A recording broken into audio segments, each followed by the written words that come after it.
On this edition of DMPS-TV News, learn about next year's preliminary district budget, find out how 3 students in the district were awarded scholarships, and see how Hoover celebrates its diversity.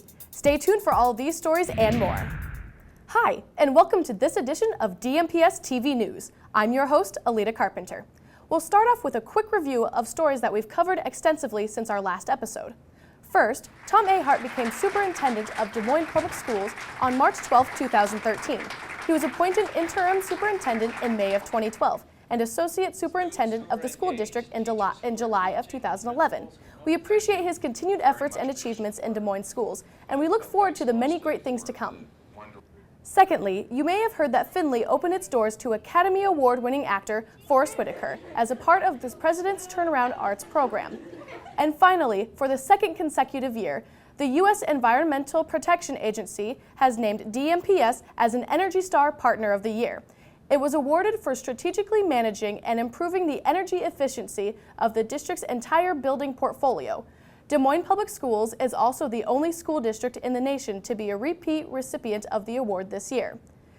If you haven't already, you can view our extended video coverage of these stories on our YouTube channel or read more on the district's website.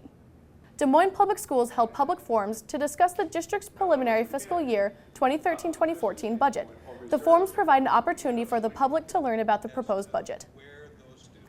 For more information, please visit the web address provided below. The ACE Mentor Program presented 3 student scholarships for $2,000 at its award ceremony that was held at the Science Center of Iowa. ACE awards students for their interest and work in architecture, construction, and engineering. We worked with contractors, engineers, and architects, and I thought it was a really great opportunity to see what they do on a day-to-day basis, see things from their perspective, and to have them give us advice about what we need to do in order to make the project successful. Congrats to Joseph Bonson of East, Ross Nickey of Lincoln, and Grace Ansaw of Roosevelt for receiving scholarships.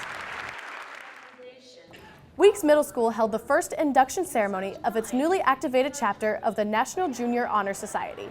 Besides achieving at least a 3.5 GPA, each of the inductees had to be nominated by a faculty member based on character, leadership, service, and citizenship in addition to scholarship. Good children need to be recognized. They do a wonderful job, and these kids are going to be our future. So they need to start working on things now, and we'll help them develop their leadership skills, work on communication skills, organization skills, and we also will be working together on a service project, either for the school or the community. Each honoree came to the stage and was presented with a certificate, a long-stemmed carnation, and best of all, a membership card. Scaville High School held a How to Get a Job workshop for students. This event was geared towards helping students understand the basics of entering the workforce and the expectations of today's workers. Students attended brief sessions on resume writing, job searching, personal presentation, and more. Many organizations led workshops during the day-long event, including career services from AIB, Simpson, DMAC, and more. And they just taught us how to be appropriate and dress appropriate and be kind and generous and eye contact and firm handshake and stuff. Well, that's kind of why we're doing this, is because if they do have hurdles, then this way they kind of can hear how they can overcome some of those hurdles. It's a way for them to kind of get some help with this and to hear from community members rather than just hearing from us here at the school.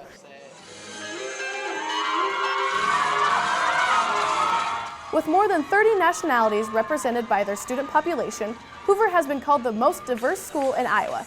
To celebrate their many differences, students performed for their peers in a diversity assembly. When I came here, I saw different cultures, and I think that that's nice that we have a chance to show where we're from.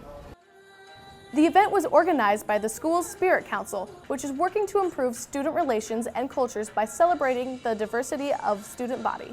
Because that was one of the things that our Spirit team advised, was we need to improve relations and absorb the ELL, English language learning population here, because everybody feels that their presence, but there really isn't a mingling between ELL and the rest of the population. And so this group is striving to improve relations and really advocate and celebrate those different cultures.